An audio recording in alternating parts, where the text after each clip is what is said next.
Hey, what's up guys, welcome back to THFE Productions. This is Oakley High Def. This video is going to be focusing on what we can expect to see from the game, what the new type of game is going to be, and analyzing what we can see in terms of the details, what's going to be needed to play this MMO FPS. So Bungie has stated that this is going to be an always online first-person shooter game. Of course, the whole world is going to be set in a sci-fi, post-apocalyptic cosmic battle between the last of humanity's survivors, you as the Guardian, fighting against these aliens, trying to push back against this present foe that's trying to wipe out the rest of humanity. So the game is going to be played online. It is going to require that you be online in order to play the game, but there is no subscription fee. So the game will just run on Xbox Live, or if you have PlayStation, then you'll be able to run it through that. Now, as for Xbox Live, we don't really know if you need a gold or a silver account. The question was posed to Bungie, but there was no real confirmation as of yet, though I assume you will be able to play with silver. Gold will give you more options. Additionally, I'm guessing there will be microtransactions in this game in order to unlock additional elements, and of course the Comet DLC that will be interspaced between the release of the various main title releases. The game can be completed locally. Bungie wanted to emphasize that, so you will need to be connected online to play most of the game, but you can play it locally. You can go through the mission without requiring you to interact with other players. You can just go forward, progress your character, do all sorts of things by yourself or with some buddies. According to Jason Jones, the game was built from the ground up to be social and cooperative. So the main focus of this game is to try and bring everyone together into the main game, have everyone interact, not only your buddies, but to meet new people and work together. This is according to a report I read. They talked about Bungie Studios proudly showing off a video of two players they had brought in to test the game. They threw them together and they're playing it, and the game by chance put them together and interacted them, put them together in such a way that they would have to work together. And what was shown in the video is both of the players instantly started smiling. One of the players kind of rocked back in his chair and looked for the other player in the room. So that's the kind of experience they're looking for, is those moments where all of a sudden, you run into someone and you're like, oh dude, thanks for helping me out, and you guys partner up, or they do something funny, or it's just a completely different social environment that kind of reshapes the way you approach first-person shooters. It's not all going to be about chasing the stats, chasing the next unlock, all that stuff, the hyper-competitiveness that's kind of polluted the gaming world now. This is a much more laid-back approach that's fun, it's epic, it puts you in the role of a survivor, a hero, and you team up with other players to take on the bad guys. So I'm actually truly excited to see this refreshing look at the game. It's however important to mention that cooperative gameplay is going to be stressed, but there will also be competitive elements. Now, it's been mentioned that this competitive environment, you will have to sign up, so you won't be worried if you're doing the campaign of another player randomly, shooting you in the back, or you're getting trapped by a bunch of other random players, who decide to throw grenades at you or do whatever. You're gonna have to accept to go into these player versus player areas, and I'm sure that'll be a cool experience where you go maybe outside of the main city, and the whole idea behind that would be, once you're outside the main city, it's every man for himself.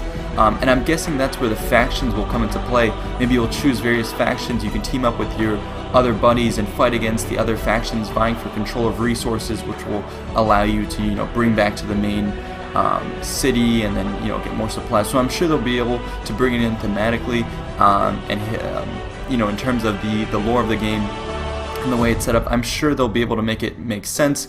And again, I'll mention that this game will have no main menus, so once you enter the world, you'll have to navigate to the various areas, and they want to make it as seamless as possible. So I'm guessing, getting to these player versus player areas will be easy, and it will be intuitive. At this point, I'm going to be referring to an article written at the over at the Penny Arcade, and they got a pretty in-depth look at the game, and they've analyzed it. So this is going to be talking a bit about what we can expect in terms of this quote-unquote shared world shooter. So I'm going to kind of quote the article here. Bungie calls Destiny a shared world shooter and promises that you'll encounter other players even when playing through the campaign. It's a fascinating combination of many genres. You won't log into a specific server as you do when you play most MMO titles. Now, I think that's actually really fascinating, the fact that there won't be servers. So if you're in the US, you won't be in a US server. Europe, you won't just be in a European server. The game is said to be constantly analyzing where you are in the game, and then it'll populate the game for you. And there's a quote about this. Instead, it will use matchmaking that is completely seamless. Your game will be populated with human players on the fly. You won't realize it's happening, but like Journey, the game will simply add players continually for you to interact with, speak to, and help. Competitive multiplayer will be part of the game world as well. There will be no leaving the game and going through menus to get to competitive play. It's all one big experience. Now I think that's a really cool approach in the sense that this game is going to be seamless, as they've said. They've been working on this game for I think 5-6 years, developing the tools in order to make this work, so don't think this is just all of a sudden, you know, they're going to try it and see if it works. They've been developing the technology for this game, doing the groundwork for 5-6 years, all this while being silent about it. According to Chris Butcher, who's the game's lead engineer, he tells the press that there is no UI, no loading screens, and nothing that will take you out of the experience. So this is all intended to keep you seamlessly in the game, make you seem like you're in an actual world where all you have to do is walk over, you know, over to that side and see what's happening. Then if you hear explosions or whatever, or your friend texts you that something's going on, you know, in this particular area of the world, you just wander over there. So it's supposed to be a very immersive world. Butcher likens the technology to our cell phones. As we walk down the street, and this is quoted from the article, as we walk down the street, we're constantly connecting to different cell towers. Information is being received and sent, but we take it for granted. What's important is that we're able to turn on our phones and make a call or access our information. The game is the same way. All the tech is designed so that your world is constantly populated with human characters for you to interact with. It's complicated for Bungie to produce, but the player never has to think about it. Having built Destiny, it's clear that this is our next step. In the future, we think all games will be social in this way, Butcher stated. Once we put this technology together, we knew we had something transformative on our hands. And also a note about the technology itself and just the sheer size of the scale of what they're doing. The server and render farms require cooling equipment the size of mobile homes on the building's roofs, and we were told that they had to be picked up and installed using cranes. So this just shows the sheer size and sort of commitment to this project.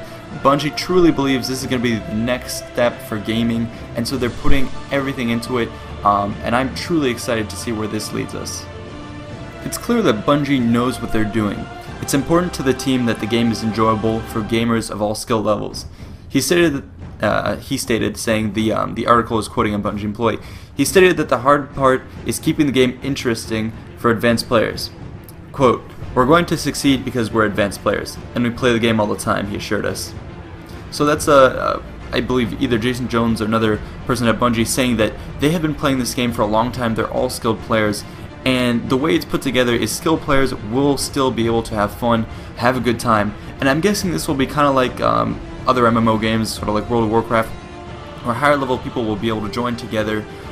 There will be raids, I'm guessing, you can put together, so as you get more and more skilled, you'll team up with other buddies, you'll have a more, I guess, defined group of people you can hang out with, and you'll be, you know, able to tackle presumably higher level areas and whatnot, so that'll be very interesting to see.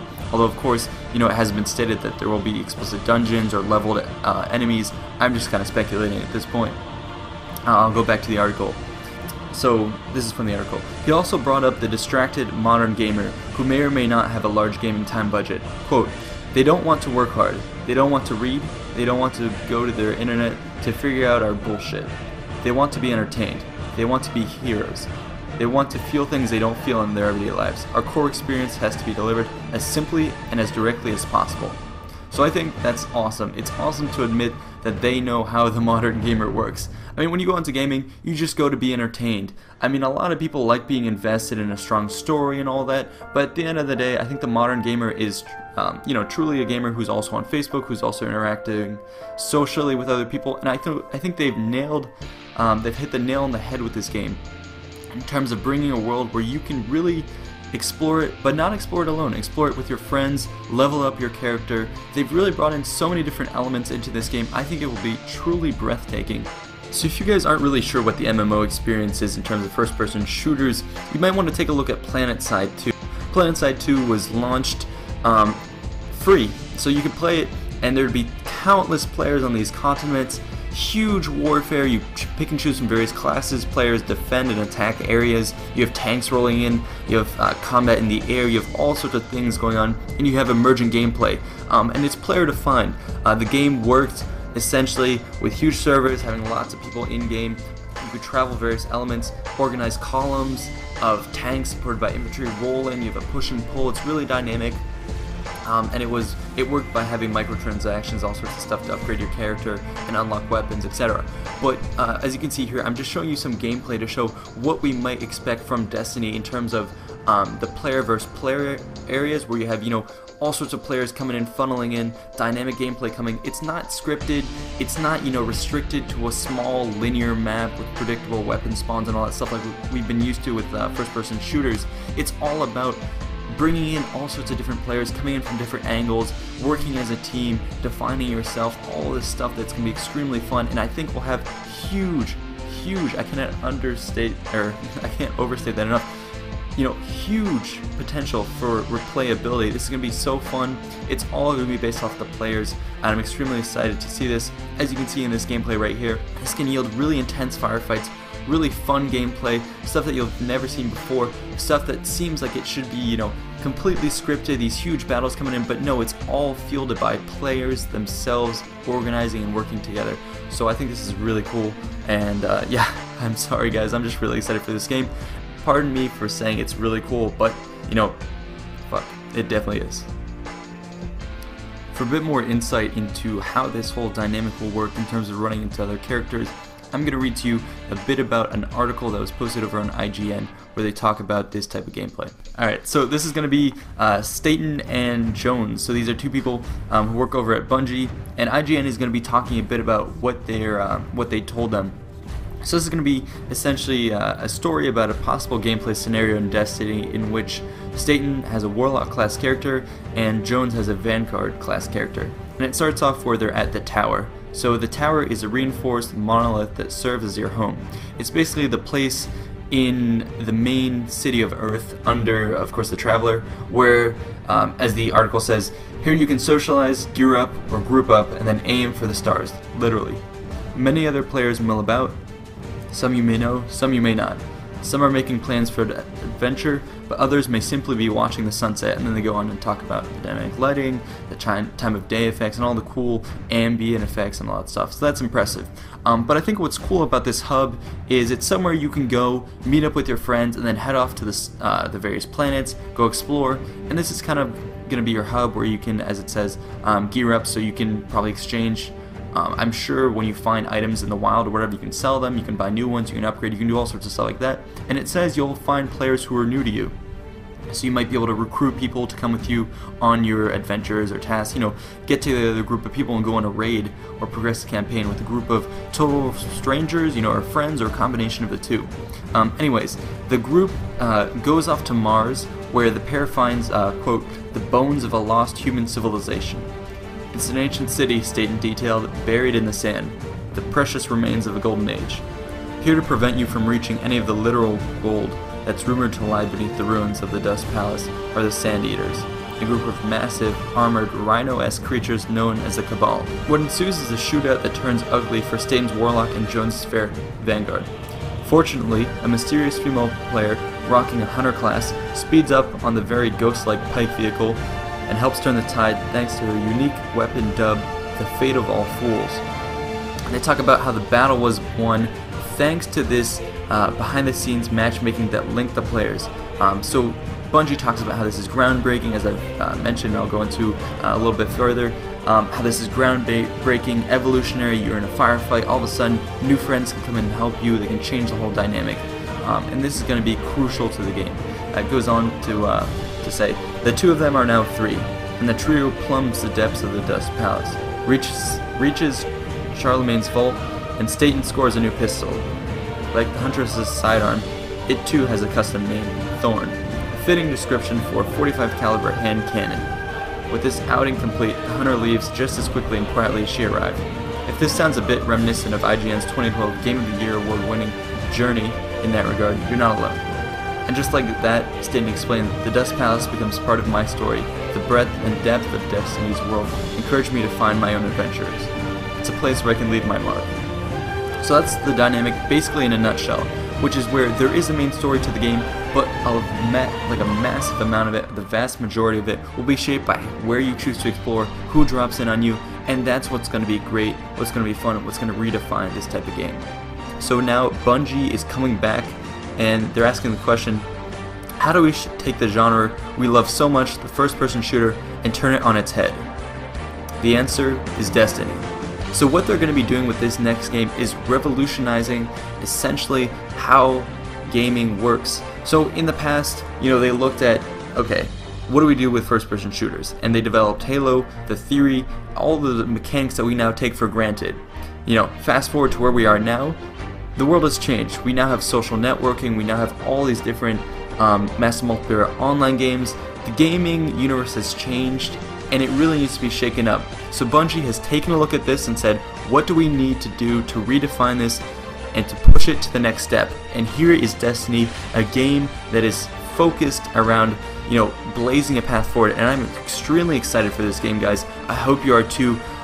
Stay tuned for more videos like this where we'll be analyzing everything we know, bringing together all sorts of disparate facts and information and presenting it to you guys. So I hope you enjoy this. I hope you're as pumped as I am for this game.